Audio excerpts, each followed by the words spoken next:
तो फाइनली दोस्तों हम सुपर हीरो फैंस के लिए हमारे करण अर्जुन लौट आए हैं और इस बार सिर्फ बातचीत करने के लिए नहीं लौटे हैं। इस बार ये दोनों एक ही साथ में ऑन स्क्रीन बैंगर लाए हैं। भाई ये जो डेयरडेविल बॉर्न अगेन की फिनाल एपिसोड था, इसे मैं बिल्कुल ये नहीं बोलूंगा कि यार एपिसोड देख के मुझे मजा आया, अच्छा लगा, बहुत ही ज्यादा बढ़िया था, अल्टीमेट ब्यूटीफुल अमेजिंग एपिसोड था, ऐसा मैं बिल्कुल ही नहीं बोलने वाला। ये एपिसोड पर्सनली मेरे लिए कोई चरम सुख से कम नहीं था। इस वाले एपिसोड के अंदर हम हमारे दोनों भाइयों को एक ही साथ ही में एक्शन करते हुए देखते हैं और सबसे बड़ी बात, फ्रैंक कैसल अपने बियर्ड को पूरी तरीके से क्लीन शेप करके और साथ ही में अपने पुराने वाले हेयर स्टाइल के साथ लौटे हैं। अब आप में से जो लोग मेरी एपिसोड 8 की रिव्यू देखे होंगे तो उनको मैं पहले ये बात बता चुका था डेयरडेविल बॉर्न अगेन की आखिर की ये जो दोनों एपिसोड हैं, इन दोनों एपिसोड को लोकी के मेकर्स द्वारा डायरेक्ट किया गया है। तो उनका टच स्टिल इस फाइनल एपिसोड के अंदर भी हर दूसरे जगह पे आपको देखने के लिए मिल जाएगा। अब स्पॉइलर अलर्ट के साथ इस वाले एपिसोड की मैं अगर ब्रेकडाउन को लेकर बात करूं, जहां पे एपिसोड चालू ही होता है हमारे बुल्सआई एके पॉइंट डेक्स्टर को दिखाते हुए, जहां पे वही लोकी के मेकर्स द्वारा क्रिएट किया हुआ सिनेमैटिक ब्लू टोन जो पॉइंट डेक्स्टर को दर्शाता है, उसको स्नाइपर से किंगपिन की तरफ एम करता हुआ दिखाया जाता है। और इस वाले जगह पे मुझे पर्सनली ऐसा लगा कि यार यहाँ पे पॉइंट डेक्स्टर थोड़ा बहुत कंफ्यूज था कि यहाँ पे डेक्स्टर जब जेल से भागता है तो वो तय करके तो जाता है कि यार उसे मारना है किसी को,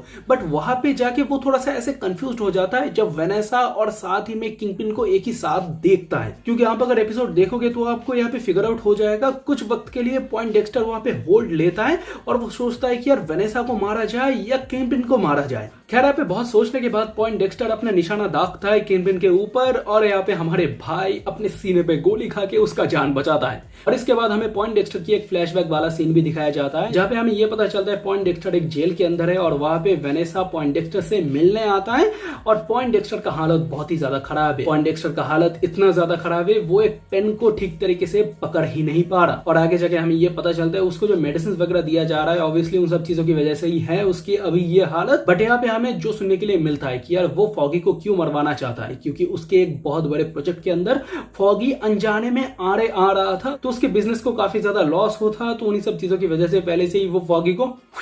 करना चाह रहा था। और यहाँ पे हमें ये भी पता चलता है किंगपिन किस तरीके से जेल से छूटा, जहाँ पे वेनेसा ये बोलता है कई सारे एफबीआई एजेंट करप्ट था, तो इन्हीं सब चीजों की वजह से किंगपिन के ऊपर जितने भी सारे धाराएं लगे थे वो गलत साबित हुए हैं, तो इसीलिए किंगपिन बाहर आ चुका है। और पॉइंट डेक्स्टर को इसी चीज का लालच दे दिया जाता है कि यार तुम्हारे ऊपर भी जितने भी सारे एलिगेशन है वो फेक करार कर दिया जाएगा, तुम भी बाहर अपनी जिंदगी को खुले तरीके से जी पाओगे। तो इन्हीं सब चीजों की वजह से डेक्स्टर मारता है फॉगी को। पर दूसरी तरफ हमें किंगपिन और वेनेसा जब ऐसे सिचुएशन से निकलता है उसके बाद आपस की जो कन्वर्सेशन है वो सुनने के लिए मिलता है, जहां पे वेनेसा तो बहुत ही ज्यादा डर गई थी बट किंगपिन अपने जगह पे काफी ज्यादा कूल, काफी ज्यादा शांत है। अब इसके बाद कट टू नेक्स्ट शॉट में हमें दिखाया जाता है मैक को, वो अब हॉस्पिटल में है। अब हॉस्पिटल के अंदर मैक को होश आने के बाद हेथर जब मैक से बात करने की कोशिश करता है तब मैक को लगता है वो कैरन है। खैर मैं भाई का हालत समझ सकता हूँ, खराब हालत में पुरानी वाली याद आती है। अब इसके बाद कट टू नेक्स्ट शॉट पे हम देखते हैं किंगपिन अपने मेयर वाले डेस्क पे बैठा हुआ है, जहाँ पे वो अपनी सेक्रेटरी शीला को ये बोलता है कि तुम्हें सब पता है इस ऑफिस के अंदर कौन मेरे साथ है और कौन मेरे खिलाफ है, तो जो मेरे साथ है बहुत अच्छी बात है और जो मेरे साथ नहीं है उन्हें इमीडिएटली यहाँ से निकालो। और यहाँ पे शीला के पास भी किंगपिन के बात को मारने के अलावा कोई और दूसरा चारा नहीं बचा। अब इसके साथ ही साथ हम लोग ये देखते हैं हर वक्त किंगपिन के साथ रहने वाला जो एक बंदा होता है, जिसका नाम फिलहाल अभी मुझे याद नहीं आ रहा, तो उस बंदे को किंगपिन मैक को मारने भेजता है हॉस्पिटल पे। बट उसी वक्त पे हम लोग देखते हैं प्रॉपर जो पूरा न्यूयॉर्क है वहां पे पावर कट हो जाता है। और ये पावर कट कैसे हुआ, किस तरीके से हुआ, इसका कोई फुल एक्सप्लेनेशन हमें दिया नहीं गया, बट हम लोग समझ लेते हैं फिस्क की मदद से या फिस्क की वजह से ही ये पावर कट हुआ है। और उसी वक्त पे हम देखते हैं कि यार मैक को भी पता चल जाता है कोई मैक की तरफ आ रहा है, क्योंकि ऑब्वियसली हम सभी को पता है मैक की सेंसेस बहुत ही ज्यादा हाई है। उसको हार्ट बीट सुन के पता चल जाता है कि यार सामने वाला सच बोल रहा है या झूठ बोल रहा है। तो उसी वक्त पे मैक हॉस्पिटल से बाहर अपने अपार्टमेंट पे आ जाता है और वहां पे आने के बाद मैक को यह पता चलता है हम सभी का प्यारा भाई जिगर का छल्ला ऑलरेडी उस वाले अपार्टमेंट के अंदर आके वेट कर रहा है मैक का, जहाँ पे मैक को भी पता चल जाता है कि यार उसके अपार्टमेंट पे और कोई नहीं फ्रैंक कैसल है, जहाँ पे मैक ये भी बोलता है तुमने ये जो बाल कटाए हैं, क्लीन शेप किया है, ये क्या मेरे लिए है। और वाकई में दोस्तों ये जो चीज है ये पर्सनली मुझे काफी ज्यादा बढ़िया लगा। ऑल्दो ये एक फन वे में काम करता है ये जो चीज बोला गया है, बट आप खुद सोचो पनिशर आया है तो प्रॉपर तरीके से अपने फुल ऑन लुक के साथ आया है। अब आगे जाके हमें यह पता चलता है फ्रैंक किसी से वादा किया है मैक को सही सलामत इस वाले जगह से बाहर निकलवाने के लिए। और ऑब्वियसली यहाँ पे हमें समझ आ ही जाता है ये और कोई नहीं कैरन ही है। कैरन के अलावा कोई ऐसा नहीं है कि यार जो फ्रैंक के साथ भी टच में हो और दूसरा वो मैक के साथ भी टच में हो। तो ये एक ऑब्वियस बात हो जाता है और आगे जाके हमें ये चीज क्लियर भी हो जाता है। बट उसके पहले यहाँ पे जो एक अपार्टमेंट के अंदर फाइटिंग सीक्वेंस होता है उसको हम लोग कैसे छोड़ सकते हैं। भाई सबसे पहले तो यार माफ करना मार्वल, मैं आपको अंडर एस्टिमेट किया। भाई मैं सही में बोल रहा हूं, ये जो फाइटिंग सीक्वेंस था ना इस वाले जगह के अंदर, जैसा जैसा शॉट हमें देखने के लिए मिला, जैसा जैसा ब्रूटल शॉट हमें देखने के लिए मिला, ये मतलब इजीली नेटफ्लिक्स के डेयरडेविल, नेटफ्लिक्स के पनिशर को ऐसे नीचे से पकड़ के उल्टा करके लटका देता है। क्योंकि आप खुद देखो इस वाले जगह पे जैसा हमें ब्रूटलिटी दिखाया गया, हालांकि डार्क टोन के अंदर चीजों को सेटअप किया गया, बट उसके अलावा भी जैसा ब्लडी ब्रूटल चीज दिखाया गया कि यार किसी भी जगह पे छुपाया नहीं गया चीजों को। फ्रैंक किसी का गला काट रहा है तो इजीली गला काटते हुए दिखाया जा रहा है, किसी के गले में चाकू घुसा रहा है तो वो चाकू घुसाते हुए भी दिखाया जा रहा है। इवन डेयरडेविल भी अपने वो डंडे से किसी को मार रहा है तो उसके हड्डियां टूटने की भी आवाज आ रहा है क्लियर तरीके से। और उसके अलावा भी फ्रैंक कैसल किसी के भेजे के ऊपर गोलियां चला रहा है तो उसके भेजे के ऊपर 4-5 गोलियां चला रहा है और स्टिल भेजे से जो खून निकल रहा है वो भी हमें दिखाया जा रहा है। एक बार के लिए ये देखते हुए मुझे ऐसा लगा था कि यार मार्वल इनडायरेक्टली मुझे बोल रहा है कि यार तू साले बहुत ज्यादा शक कर रहा था ना कि यार कैसा ब्रूटलिटी होगा, कैसा ए रेटेड होगा, बहुत वक्त से तो बोलता हुआ आ रहा था अपने हर दूसरे वीडियो पे, ले तेरे को दिखा दिया। और टू बी ऑनेस्ट भाई मुझे बहुत ज्यादा बढ़िया लगा मार्वल ने जो ये मेरी एक्सपेक्टेशन को बीट किया है ना यार, मैं सही में बहुत ज्यादा बढ़िया लगा मुझे। क्योंकि मुझे लग रहा था ब्रूटलिटी होगा, ब्लडीनेस होगा, बट इस लेवल पे जाएगा ये मैं सोचा नहीं था। और जब मैं ये चीज देखा मुझे एक्चुअली बहुत बढ़िया लगा। अब इसके बाद हर एक पुलिस ऑफिसर को लगभग पूरी तरीके से जान से मारने के बाद फ्रैंक कैसल और साथ ही में मैक मर्डॉक मारने के बाद हमारे पनिशर और साथ ही में डेयरडेविल उस वाले अपार्टमेंट से एस्केप हो जाता है। बाद में हमें यह भी देखने के लिए मिलता है उस वाले अपार्टमेंट के अंदर बॉम्ब भी प्लांट किया गया था और एंड में जाके जितने भी सारे इधर उधर के पुलिस ऑफिसर थोड़ा बहुत अगर जिंदा बचे भी होंगे तो वो वाला बॉम्ब फटने के कारण वो मर ही चुके होंगे। और इसके बाद हम ये देखते हैं पीछे से हमारी असली भाभी जी कैरन वो गाड़ी लेके आ चुका है हमारे दोनों करण अर्जुन को लेने के लिए, जहां पे पनिशर की जो सीक्रेट बेस है इसके पहले भी हम एपिसोड के अंदर एक देख चुके थे कि यार मैक मर्डॉक पनिशर की उस सीक्रेट जगह के अंदर गए थे। तो उस वाले जगह पे ये तीनों जाते हैं जहां पे हम लोग देखते हैं फ्रैंक अपने खुद के घाव को खुद ही सिल रहा है और दूसरी तरफ हमारे मैक भाई साहब के घाव को हमारे भाभी जी धीरे धीरे सिल रहा है। अब आगे जाके मैक कैरन को बोलता है फॉगी को मरवाने के पीछे का जिम्मेदार है वेनेसा। अब इसके बाद मैक कैरन को यह भी बोलता है फॉगी को अनजाने में कुछ ऐसी चीजों के बारे में भी पता चल गया था, उन सब चीजों से वेनेसा की जो बिजनेस है उसके ऊपर काफी ज्यादा असर पड़ सकता था। और उसके बाद मैक कैरन से मदद मांगता है फॉगी की उस केस से जुड़ा हुआ फाइल को ढूंढने में। अब ये दोनों जैसे ही पनिशर की उस जगह से निकल के फाइल ढूंढने के लिए जाते हैं तब इन दोनों के बीच में एक सिली कन्वर्सेशन भी थोड़ा बहुत हो जाता है कि मैक बोलता है तुम कैसे फ्रैंक के कांटेक्ट में हो, और दूसरी तरफ कैरन ये भी बोलता है कि यार जलन की बू भी आ रहा है काफी ज्यादा। और टिपिकल वही लवर वाला कन्वर्सेशन हमें सुनने के लिए मिलता है। और हाँ, थोड़ा बहुत ये जो कन्वर्सेशन है भागते हुए शो के अंदर थोड़ा ठहराव भी हमें दे जाता है और इस वाले जगह पे आपको ये चीज फील हो जाएगा कि यार बहुत ही वक्त के बाद मैक थोड़ा सा खुल के हंसा है, मतलब बंदा बहुत ही वक्त के बाद खुल के मुस्कुराए हैं, ये चीज आपको नोटिस हो जाएगा। अब उसके बाद आगे जाके हमें ये पता चलता है उस वाले फाइल के अंदर क्या था और किन सब चीजों की वजह से वेनेसा ने मरवाया था फॉगी को। तो यहाँ पे आपको अगर सीधी भाषा में बोलना हो तो यहाँ पे हमें पता कुछ ये चलता है कि इस वाले शो के अंदर आप लोग देखे होंगे फिश का जो एक रेडवुड वाला जगह था जहाँ पे वो कॉम्प्लेक्स वगैरह बना रहा है, वो जगह कुछ ऐसा है वो गवर्नमेंट के किसी भी एरिया के अंडर नहीं आता। तो इसीलिए उस वाले जगह के अंदर जो सब कुछ चलेगा तो वो किसी भी जगह के रूल के अंडर नहीं आएगा। तो उस वाले जगह पे किंगपिन अपना ड्रग्स का धंधा वगैरह जो सब कुछ करेगा तो उसके लिए उसे रोकने वाला ना कोई होगा और उसे किसी भी चीज की परमिशन की जरूरत बिल्कुल ही नहीं पड़ेगी। अब यहाँ पे कैरन और मैक रेडहुक के उस जगह पे स्पाई करते हुए जाने के बाद ये सोचता है कि मैक अकेला ही उस रेडहुक के एरिया के अंदर जाएगा और एक एक करके सारे पुलिस वालों को मारेगा। बट यहाँ पे थैंक टू कैरन वो थोड़ा सा सद्बुद्धि देता है मैक को, वो बोलता है कि यार नहीं,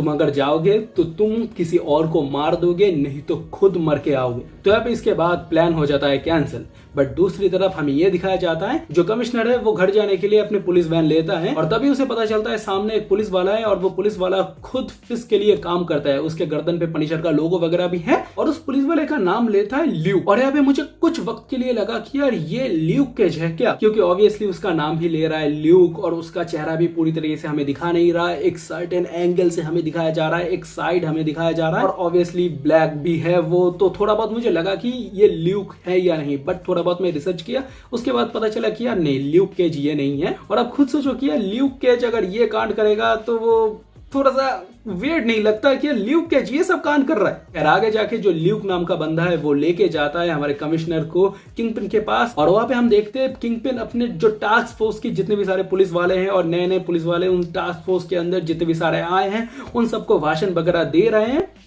और उन सभी के सामने फिस्क अपने खिलाफ जाने के लिए कमिश्नर को मार देता है। वो मारता भी कुछ इस तरीके से, गेम ऑफ थ्रोन में पेड्रो पास्कल का सर जिस तरीके से ऐसे फचक कर दिया था ना, तो थोड़ा बहुत वैसे टाइप की करके मार देता है। और मुझे लग रहा था कि यार मार्वल का है शो, थोड़ा बहुत इस वाले जगह पे आप समझ ही सकते हो, टोन डाउन कर सकता है, थोड़ा बहुत छुपा सकता है या फ्रेम में थोड़ा बहुत एडजस्टमेंट दिखा के चीजों को अपसेट डाउन कर सकता है। बट ऐसा नहीं है, प्रॉपर दिमाग को ऐसे फटते हुए नहीं दिखाया गया, बट चीजों को जिस तरीके से दिखाया गया कि यार किंगपिन अपने हाथ से जबड़ा वगैरह पूरा फाड़ देता है, ऐसे सामने उसका स्किन वगैरह पूरा निकाल देता है, तो वो लिटरली सर फटने से भी काफी ज्यादा हॉरेबल था। अब इसके दूसरी तरफ हम ये देखते हैं फ्रैंक अपनी छुपी हुई उस जगह के अंदर वॉकी टॉकी से सुन रहा है आस पड़ोस में क्या हो रहा है और वहां पे फ्रैंक खुद ही निकल जाता है पुलिस वालों को ठोकने के लिए।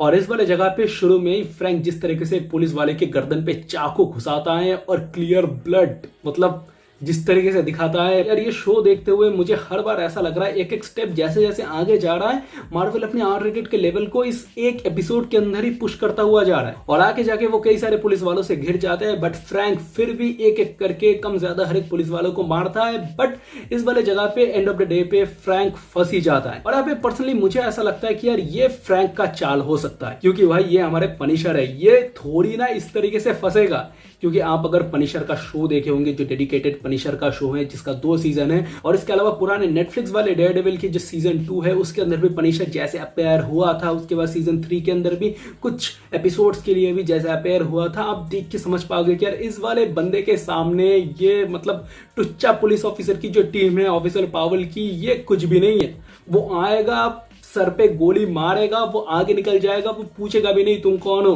पनिशर ऐसा चीज है। बट फिर भी मुझे यहाँ पे जैसा लगता है पनिशर फैन होने के नाते और जितना मैं पनिशर को जानता हूँ, यहाँ पे फ्रैंक अपने आप को फंसवाया है और आगे जाके कई सारे पुलिस वालों से घिरे हुए भी रहते हैं पनिशर और पावल द्वारा ज्ञान दिया जाता है कि यार तू मेरा आइडल है, तू हम सभी का आइडल है, हम लोग तेरे रास्ते पे चल रहा है। बट दूसरी तरफ फ्रैंक इन लोगों के स्पीच के ऊपर मूड देता है। वो बोलता है नहीं पता, वो बोलता है तुम्हें कुछ नहीं पता, तुम्हें पता भी है मैं ये क्यों करता हूं, तुम्हें पता भी है इसके पीछे का रीजन क्या है, तुम्हें पता भी है दर्द क्या होता है। और भाई यार हर बार फ्रैंक जब भी ऐसा स्पीच देता है, चाहे वो अपने खुद के शो के अंदर हो, चाहे वो नेटफ्लिक्स वाले डेयरडेविल के सीजन 2 या सीजन 3 के अंदर हो, हर एक बार सुनने में जो बढ़िया लगता है, ऐसा लगता है कि यार ऐसे दिल पे आके लग रहा है। खैर इसके नेक्स्ट शॉट पे हम ये देखते हैं कैरन की सद्बुद्धि देने वाली उस बातों के बाद मैक एक टीम को इकट्ठा करने के लिए चला जाता है और मुझे लगा कि यार अब आएगा हमारे डिफेंडर की टीम जहां पे Jessica Jones, Luke Cage, Iron Fist ये सब एक ही साथ में होगा और हमारे पनिशर भाई तो वो है ही। बट यहाँ पे कैरन और मैक मिलके जब जोस इस बार की बैक साइड ओपन करके घुसता है